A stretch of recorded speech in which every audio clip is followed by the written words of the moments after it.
بھارت کے حالیہ اقدامات خاص طور پر پہلگام حملے کے بعد اس بات کی غمازی کرتے ہیں کہ مودی حکومت ایک بار پھر داخلی سیاسی مفادات کے لیے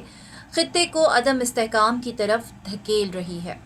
22 اپریل 2025 کو مقبوضہ کشمیر کے علاقے پہلگام میں ہندو یاتریوں کی بس پر حملے میں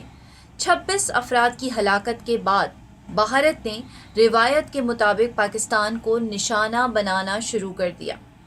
حالانکہ نہ کوئی تحقیق ہوئی، نہ کوئی آزاد کمیشن بنا اور نہ ہی کوئی شواہد دنیا کے سامنے رکھے گئے۔ پاکستان نے سفارتی بردباری کا مظاہرہ کرتے ہوئے حملے کی مذمت کی اور عالمی سطح پر آزاد تحقیقات کا مطالبہ کیا، لیکن بھارتی میڈیا اور حکومت نے ایک ہی دن میں پاکستان کو ملزم ٹھہرا کر اپنی کارروائی شروع کر دی اور اپنی پرانی وہی روش دہرائی جو کہ وہ ہمیشہ کرتا آیا ہے۔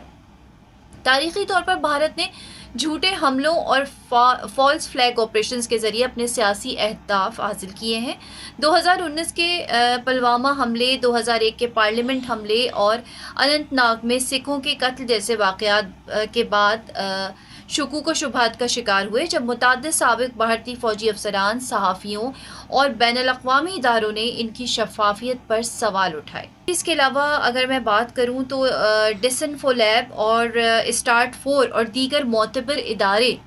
بھارت کی اس حکمت عملی کو بے نقاب کر چکے ہیں، جس میں میڈیا، ریاستی ادارے اور سیاستدان مل کر ایک منظم بیانیہ تشکیل دیتے ہیں تاکہ داخلی ناکامیوں سے توجہ ہٹائی جا سکے۔